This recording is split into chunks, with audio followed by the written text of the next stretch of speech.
앞에서 실패하고든 그 손못 자국 만져라. 고된 일 하다가 힘을 얻으리 그 손못 자국 만져라. 그 손못 자국 만져라. 그 손못 자국 만져라. 주가 널 지키며 인도하시리. 그 손못 자국 만져라. 내가 어둠 속을 걸어갈 때에 그 손못 자국 만져라. 주가 참 평안을 내게 주시리. 그 손못 자국 만져라. 그 손못 자국 만져라. 그 손못 자국 만져라. 주가 널 지키며 인도하시리. 그 손못 자국 만져라. 내가 부활의 주 따라가려면 그 손못 자국 만져라. 내가 주 안에서 길이 살리라. 그 손못 자국 만져라. 그 손못 자국 만져라. 그 손못 자국 만져라. 주가 널 지키며 인도하시리. 그 손못 자국 만져라. 너의 죄악의 짐 무거울 때에 그 손못 자국 만져라. 마음 문 열고서 주를 모셔라. 그 손못 자국 만져라. 그 손못 자국 만져라.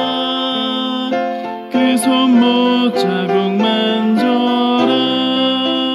주가 널 지키며 인도하시리.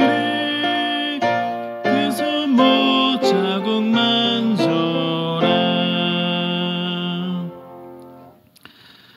이 새벽에 하나님께서 주신 말씀은 베드로전서 2장 19절부터 25절의 말씀입니다. 신약성경 379쪽에 있습니다.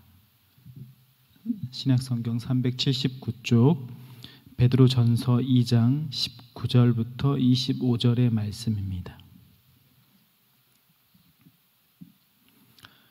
우리 한 절씩 교독하시고요. 마지막 25절은 함께 읽겠습니다. 2장 19절입니다. 부당하게 고난을 받아도 하나님을 생각함으로 슬픔을 참으면 이는 아름다우나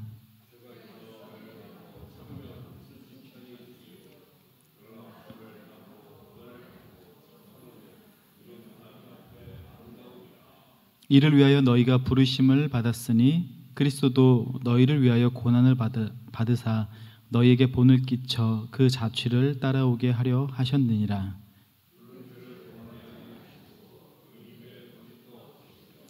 욕을 당하시되 맞대어 욕하지 아니하시고 고난을 당하시되 위협하지 아니하시고 오직 공의로 심판하신 이에게 부탁하시며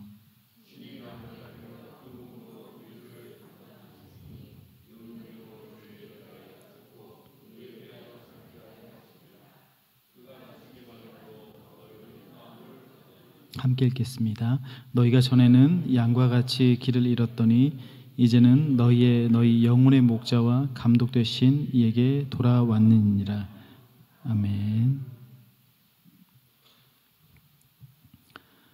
예수를 우리가 믿는 신앙을 가졌다는 것, 예수를 믿는다는 것은 그저 우리가 미래에 갈 어떤 장소를 확보했다는 그 안도감으로 소위 천국에서 뭔가 좋은 삶을 기대하며 그냥 매주일 예배당을 찾는 것이 전부가 아님을 잘 알고 있을 겁니다.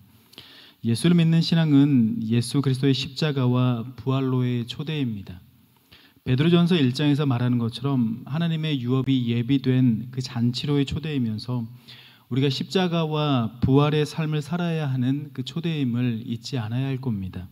그래서 베드로는 이 삶을 살아가는 신앙인들에게 이 땅에서의 삶이 나그네의 삶이요 이방인의 삶이니 세상에 기웃거리거나 세상의 방법으로 세상과 함께 썩어져가는 삶이 되지 않기를 강력하게 우리에게 말하고 있습니다. 세상에 절대 미련을 갖지 말라는 것이죠. 더욱이 우리를 부르신 이 삶은 구원자 하나님께서 각 사람의 행위대로 심판하시는 날이 있다라고 베드로가 우리에게 얘기했습니다. 그래서 1장 17절은 이렇게 말씀합니다. 외모로 보시지 않고 각 사람의 행위대로 심판하시는 이를 너희가 아버지라 부른즉 너희가 나그네로 있을 때를 두려움으로 지내라 라는 권면의 말씀을 하시는 것이죠. 예수를 믿는 신자는 세상과 다른 존재라는 것 또한 우리가 잘 알고 있습니다. 세상에 속한 것이 아니라 하늘에 속한 자로 이 땅에서는 나그네이죠. 세상과는 전혀 다른 목적을 향해 가는 사람들입니다. 이는 앞에서 말씀드린 대로 우리는 십자가와 부활의 삶을 살아야 하는 존재라는 말과 다르지 않습니다. 그런데 이러한 십자가와 부활의 삶을 사는 것이 쉽지 않다는 게 문제이죠. 매 순간 심판하시는 하나님을 기억하여 두려움으로 지내라는 말씀을 우리의 삶에서 증명하는 사람이 얼마나 될지 궁금하기도 합니다. 말 그대로 정말 문제일 정도로 우리 교회와 신자들이 우리를 구원하신 하나님의 뜻과 무관하게 사는 경우가 많다는 게 문제라는 것이죠. 예수 믿고 세상에서 복받는 것이 우리가 복음의 중심 내용이라고 선포했던 때가 있었습니다. 그때 교회는 엄청난 성장을 했었습니다. 그러나 성장 이면의 교회는 세상 한가운데서 세상과 함께 뿌리를 내린 후에 세상과 같이 썩고 같이 더럽혀지고 끝없이 추락하는 모습을 보였고 지금도 그 모습이 여전하지는 않은지 생각해 봅니다.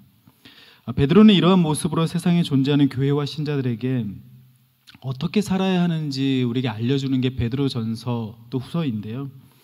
베드로전서 2장 12절에서 이렇게 말합니다. 너희가 이방인 중에서 행실을 선하게 가져 너희를 악행한다고 비방하는 자들로 하여금 너희 선한 일을 보고 오시는 날에 하나님께 영광을 돌리게 하려 함이라 라는 말씀을 합니다. 베드로가 서신서를 기록하던 이 당시에 신자들을 향해서 악행하는 자, 악을 행하는 자라고 비방하는 사람들이 있었던 것으로 보여집니다. 신자들이 문제를 일으켰기 때문에 이런 비방을 했던 것은 아니었던 것으로 보이는데요. 당시에 더럽고 악하고 타락한 세상 문화에 동조하거나 동참하지 않는 사람들을 향해서 악을 행하는 자, 악행하는 자라고 했던 것으로 보입니다. 그러니까 당시 모든 사람이 옳다고 생각하는 삶에 동조하거나 동참하지 않아서 붙여진 별명인 것이죠. 쉽게 얘기하면 앞에서 말씀드린 그 내용을 다시 얘기하면 세상에 동참하지 않는 것, 그러니까 세상 사람들이 다 하는 것을 하지 않는 것을 이야기하는 것이죠.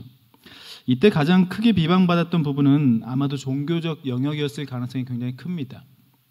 당시 로마는 삶의 모든 중심에 신이 있었습니다. 하루하루 살아가려면 제사를 지내야 됐고 또 점을 치고 중요한 일도 이 신에게 묻곤 했던 게 당시 사회의 모습이었죠. 먹고 마시는 일도 이 제사와 동떨어질 수 없는 연관되어 있는 삶이었습니다. 모든 고기는 제사를 드린 후에 시장에 나온 것을 돈을 주고 값을 주고 살 수 있었고 먹을 수 있었습니다. 그리고 어떤 행사를 하게 되면 술이 빠지지 않았고 술을 먹다 보면 끝내 음란한 문화로 음란한 생활로 이어질 수밖에 없었던 게 당시 사회 또 문화였던 것이죠.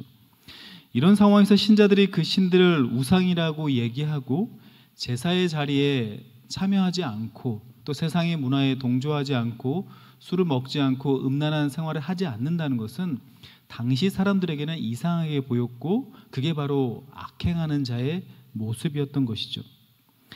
이때 신자들은 어떻게 해야 할지 많은 고민을 했었을 겁니다.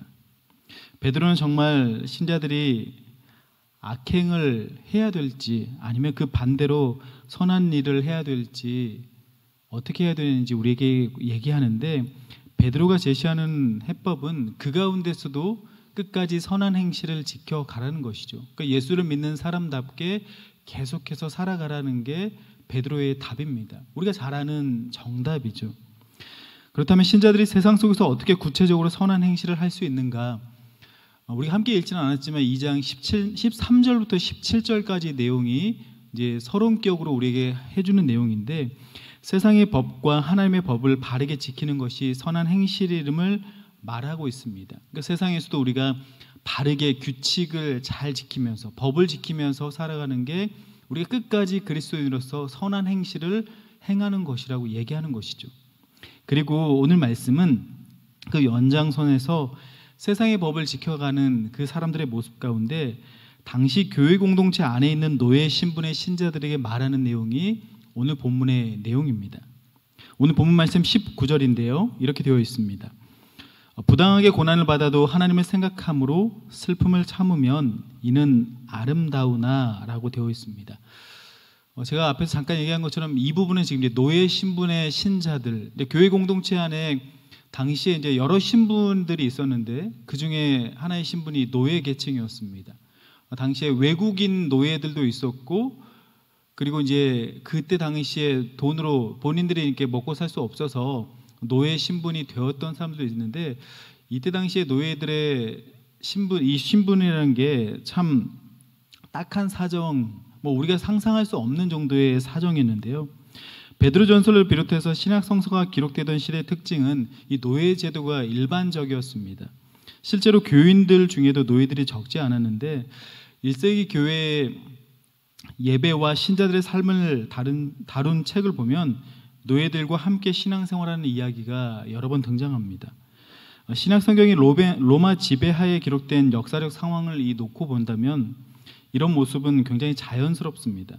로마는 전쟁에서 승리한 대가로 잡은 사람들을 이제 노예로 삼기도 했었는데, 어떤 도시에는 노예가 거주 인구의 3분의 1이나 차지할 정도로 굉장히 많았다고 하는 것이죠. 그러니까 100만 명이 인구가 있다면 한 3, 40만 명은 노예였을 정도로 굉장히 많은 노예들이 있었다는 겁니다. 노예들의 노동력을 통해 로마가 지탱되었다라고 해도 과언이 아닐 정도였습니다. 이런 상황에서 당시 예수를 믿는 사람 중에 노예들이 많이 있었다는 것은 이 예수를 믿는 것이, 예수를 따라가는 것이 그들에게 참된 희망으로 받아들여졌기 때문이었을 가능성이 큽니다. 그러니까 그렇게 고난스러운 삶을, 그러니까 혹독한 삶을 살아가면서도 예수를 믿으면 뭔가 있다라는 그 희망을 발견했기 때문에 그 신앙을 유지했던 것이죠. 그런데 지금 노예 신분의 신자들이 당하는 일이 뭐냐면 오늘 19절에 부당한 고난입니다. 당시 노예의 삶은 굉장히 혹독했습니다. 그들에게 인권이라는 것은 전혀 없었습니다. 소나 돼지와 같은 가축처럼 사고 팔리는 물건에 불과했죠. 얼마나 힘들었을지 가히 상상이 되지는 않지만 당시에 그 상황을 견딜 수 없어서 도망치는 노예들이 굉장히 많았고, 그 노예들을 잡아들이는 또 노예 사냥꾼이 있었다고 합니다. 이런 상황에서 베드로가 이들에게 하는 말이 18절에서 먼저 얘기했던 게 하나님을 두려워함으로 순종하라, 하나님을 두려워하는 마음으로 순종하라 라는 이야기를 합니다. 만일 주인이 정말 착한 사람이라면, 아니 메라로 때리지 않는 사람이라면, 인격적인 대우는 아니더라도 그저 물건 취급만 하지 않는다면, 조금 따뜻한 마음으로 대해준다면 이렇게 베드로가 하는 이야기대로 하나님을 두려워하는 마음으로 순종하라는 이 말씀을 잘 받았을지도 모르겠습니다. 하지만 베드로는 부당하게 고난을 가하는 주인에게도 순종하라는 이야기를 합니다. 정말 나쁜 주인에게도 순종하라는 것이죠. 하나님을 생각하면서 말입니다. 그게 아름다운 일, 즉 하나님께 칭찬받을 일, 은혜로운 일이라고 오늘 19절 말미에서 이야기하고 있습니다. 이런 말을 듣는 노예들의 심정, 노예 신자들의 심정이 어떠했을까요? 그들은 예수를 믿으면서 이 노예 신분을 벗어나 참 자유를 얻고 또한 믿음 가운데 그 구원을 기대하며 그 희망의 빛을 쫓으며 살아왔는데, 당시에 목사님이라고 하는 베드로가 하는 이야기가 그 나쁘게 행하는 주인에게도 하나님을 두려워하는 마음으로 순종하라고 하니 참 받아들이기 힘들었을 겁니다. 20절은 당시의 고난이 단순한 괴롭힘이 아님을 짐작케 합니다. 죄가 있어 매를 맞고 참으면 무슨 칭찬이 있으리요. 매에 관한 이야기가 나옵니다. 매를 맞는 것, 이 말씀처럼 노예 신자들이 잘못을 해서 매를 맞는 것이라면 그들 스스로도 이해를 했을 겁니다. 그런데 잘못도 안 했는데 주인의 기분에 따라 분풀이로 매를 때리는 경우가 있었다는 것이죠. 평소에 노예 신자들이 하나님을 두려워하는 마음으로, 그리고 원수를 사랑하라라는 그 말씀에 따라서 주인을 잘 섬겼을 겁니다. 그들의 신앙이 지금의 삶이 아닌 예수께서 부활하셔서 주신 새 삶을 얻은 신앙이었고, 예수께서 주신 그 빛을 따라서, 희망의 빛을 따라 살아가던 사람들이었기에 다시 오실 주님께서 주실 구원을 기다리는 믿음이었기 때문에 아마 신실하게 살아갔을 가능성이 큽니다. 하지만 그들에게 돌아온 것은 가혹한 탄압과 착취와 매질이었죠. 억울하고 정말 부당한 고난이었습니다. 20절에서 말하듯 선한 일을 하면서도 도리어 그들이 겪는 것은 고난이었던 거죠. 고난 중에서 계속 견디어야 하는 상황이었습니다. 이렇게 매질을 당하다가는, 이렇게 가혹한 탄압과 착취를 당하다가는 생명을 잃을 수도 있었던 게 당시 노예들의 삶이었습니다. 이들을 보호해 줄 사회적, 법적 장치가 전혀 없었다는 것이죠. 세상을 뒤집고 싶은 마음이 간절하지 않았을까요? 해를 가하는 나쁜 주인에게 보복하고 싶은 마음이 컸을 겁니다. 앞에서 말했듯이 노예 인구가 3분의 1이나 되는 도시도 있었습니다. 굉장히 많은 사람입니다. 그렇다면 이들이 모두 힘을 합쳐서 세상을 바꿀 생각, 예를 들면 노예 해방 운동 같은 것도 할 수 있는 상황이었다는 것이죠. 당시의 노예들은 힘을 쓰는 직종이었기 때문에 누구보다 더 강한 군대를 만들 수 있는 여건이었습니다. 소위 상식적이고 합리적이지 않은 이 베드로의 말을 들으면서 이 상황 가운데 노예 신분의 신자들이 어떻게 해야 될지 많은 고민이 있었다는 것이죠. 이런 상황에서 왜 억울하고 부당하게 고난당하는 그들이 참아야 하는 것일까요? 왜 이들이 더욱 선한 행실을 보여야 한다는 말일까요? 왜 그게 하나님 앞에서 아름다운 일이 되는 것이고 은혜로운 일이 되는지 오늘 본문에서 바드로는 왜 이렇게 이야기를 하는 것일까요? 그 이유를 오늘 21절부터 25절의 내용을 통해서 그 이유를 밝히고 있습니다. 이 부분은 예수님을 고난받는 종으로 설명하는 내용인데요. 사실 이 부분을 제가 이제 설명을 하고 설교를 하지만 저도 완벽하게 이해되지 않는 내용이기도 합니다. 예수께서 왜 우리를 위해서 고난 받으셨는지 그 은혜를 제가 누리고 있지만 그 이유에 대해서 명확하게 우리가 풀어낼 수 없는 내용이기도 합니다. 왜 신께서, 전능하신 하나님께서 이 땅에 내려오셔서 우리를 위해 고난 받으셔야 하는지 사실은 인간의 마음으로는 이해가 되지 않는 내용이기도 합니다. 어쨌든 우리가 21절부터 25절의 내용인데요, 하나님께서 교회를 부르신 목적이 바로 이와 같다고 이야기하고 있습니다. 우리 21절 말씀인데요, 같이 읽겠습니다. 이를 위하여 너희가 부르심을 받았으니 그리스도도 너희를 위하여 고난을 받으사 너희에게 본을 끼쳐 그 자취를 따라오게 하려 하셨느니라. 아멘. 이제 앞에서 종에 관한 이야기를 드렸는데, 어쨌든 이제 종과 같은 상황 가운데 놓인 교회와 신자들을 향해서 이렇게 살아야 된다라고 이야기해 주는 내용인 것이죠. 여전히 우리를 세상 속에 두고 계신 이유가 무엇인지, 당시에 정말 가혹한 생활을 하고 있었던 고난받는 종들이 여전히 세상 가운데 그 고난을 견디면서 살아야 되는 이유가 무엇인지, 왜 그렇게 그리스도인으로서 선한 행실을 끝까지 해 나가야 되는 것인지 밝히고 있는 대목입니다.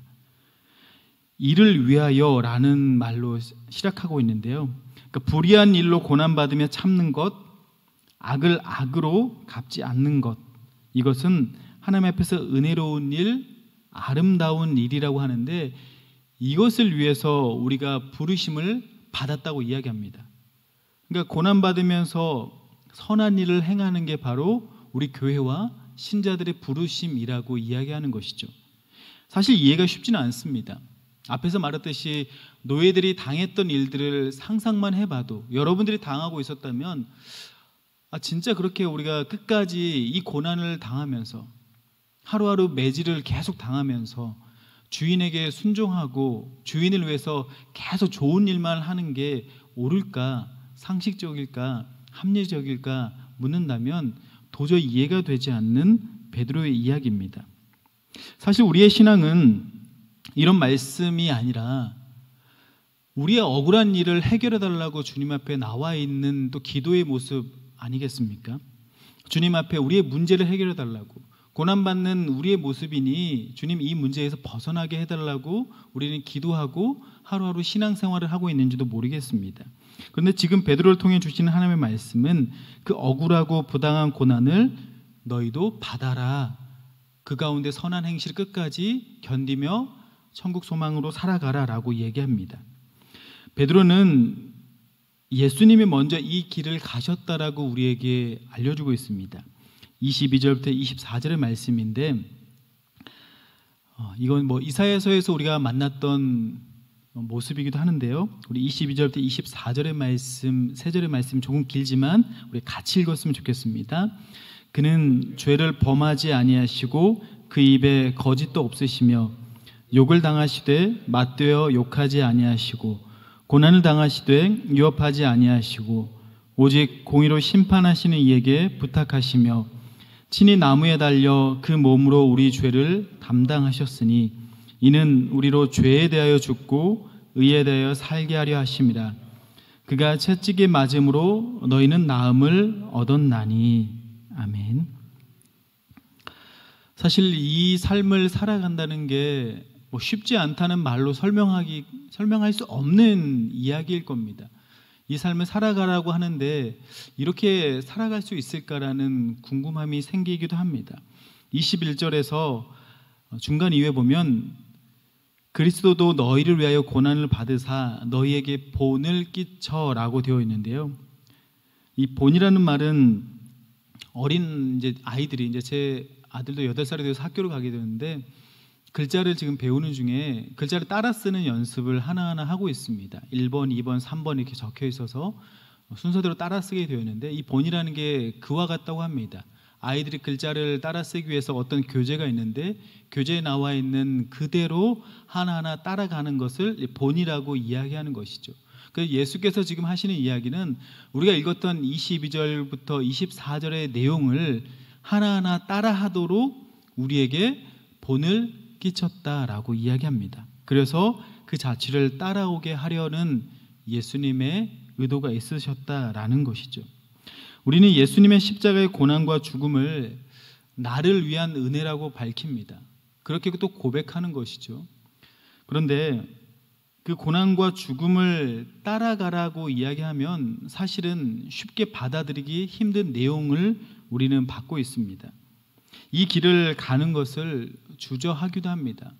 십자가를 지고 자기를 부인하고 예수를 따라가는 것이 신자들의 마땅한 모습이라고 복음서에서 여러 번 이야기하지만 사실 그 이야기가 우리와 얼마나 상관이 있는지 또한 그 삶을 살아가고 있는지 우리가 다시 질문해 봐야 될 대목이기도 합니다. 그런데 베드로는 우리가 반드시 따라야 할 길이 바로 그것이라고 이야기하는 것이죠. 신자는 세상에서 이런 회복된 선한 양심과 행실로 세상을 새롭게 하는 빛을 비추는 사람들이라는 것이죠. 정말 새로운 일입니다. 예수께서 가셨던 그 길을 우리가 가기를 원하신다는 것이죠. 예수께서 계속 선을 행하시며 고난 가운데서 억울한 짐을 다 지고 가셨는데 그 걸음을, 그 본을 우리가 따라가라고 이야기합니다. 이런 예수님을 아는 지식을 가진 사람, 그 사람들은 세상에서 어떻게 살지 분명하게 결정할 수가 있다라는 것이죠. 당시의 종들이, 노예들이 이 상황을 다 알고 있었기에 베드로는 그들에게 이 이야기를 하는 것이죠. 예수께서 먼저 그 길을 가셨고 너에게 보이셨던 본이 있으셨으니 너희가 이제 세상에서 그 주인들에게 어떻게 할지를 결정해라 라고 하는 겁니다. 지난 주일 나눴던 요한복음 10장에 참 목자이신 예수님을 따라가는 것에 대해서 우리가 함께 나눴었습니다.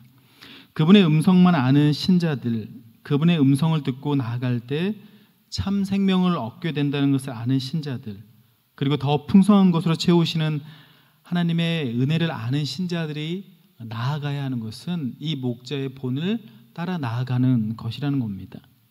오늘 보면 25절의 말씀은 그 이야기를 해주고 있습니다. 우리 25절 말씀 같이 읽겠습니다. 너희가 전에는 양과 같이 길을 잃었더니 이제는 너희 영혼의 목자와 감독 되신 이에게 돌아왔느니라. 아멘. 제가 이제 21절 이하의 말씀을 얘기하기 전에 이 이야기가 사실 우리가 잘 알고 있는 은혜의 내용이지만 우리가 얼마나 이 내용을 이해하고 있는지 사실 어렵다라고 또 말씀을 드렸습니다. 개인적으로도 예수께서 왜 우리를 위해서, 아니 나를 위해서 이 고난을 받으시고 은혜를 주셨는지 사실 이해하기 참 쉽지는 않습니다. 우리가 이 부분을 이해할 수 있다면, 우리가 신과 같은 마음을 가질 수 있다면 참 좋겠지만 참 쉽지 않은 내용인 것이죠. 그럼에도 불구하고 주님께서 이 말씀을 주시면서 마지막에 우리가 가는 이 길 가운데 이해되지 않는 길이지만, 이해되지 않는 삶이지만 우리 혼자서 이 모든 길을 감당하라고 주님이 말씀하지 않으셨다는 겁니다. 우리 혼자서 이 모든 것을 지고 가는 길이 아님을 알려주는데, 신자들은 목자와 감독 대신 예수님의 안내를 받는다는 겁니다. 좀 전에 말씀드린 것처럼 우리는 참 목자이신 예수님을 만난 사람들입니다. 목자의 일은 양을 생명으로 더 풍성한 곳으로 안내하고 돌보는 일이라는 것이죠. 저와 함께 1장의 말씀을 나눴던 거 기억하실 텐데, 1장 5절에 보면 너희는 말세에 나타나기로 예비하신 구원을 얻기 위하여 믿음으로 말미암아 하나님의 능력으로 보호하심을 받았느니라 라는 말씀이 있습니다. 그러니까 양을 지키는 목자의 역할이 바로 이와 같다는 것이죠. 여러분이 이 땅 가운데 예수를 믿고 예수가 알려주신 그 본을 따라서 살아가는 삶이 그냥 그렇게 살아가는 것이 아니라 하나님의 능력으로 보호하심을 받는, 정말 참 목자의 보호하심을 따라서 그 구원을 얻는 삶이라는 것이죠. 주님께서 여러분을 혼자 두지 않으셨다는 겁니다. 이해되지 않는 십자가의 삶이고 부활의 삶이지만 주님께서는 먼저 본을 보이시고 여러분과 제가 따라 나아가길 간절히 소망하고 있습니다. 베드로는 하나님께서 교회를, 또 신자들을 세상 한가운데로 불러내서 썩어가고 더럽고 허망하며 그 중심에 악이 가득한 세상 한가운데를 지나가도록 우리를 부르셨다고 이야기합니다. 그 삶을 살아갈 때 고난이 있고 때로는 부당하기도 하고 때로는 상식적이지 않고 합리적이지 않다고 여겨지는 일들이 일어나지만 그 가운데서 우리가 끝까지 붙들어야 될 것은 주님이 보이신 선한 행실이라는 것이죠.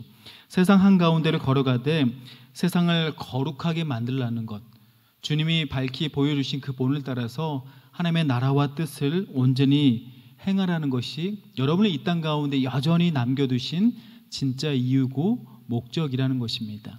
참 목자가 걸어가신 그 길을 끝까지 걸어가시고 또 부활의 삶으로, 십자가의 삶으로 더욱더 풍성한 은혜를 받아 누리시는 저와 여러분의 삶이 되시길 주의 이름으로 축복합니다. 아멘.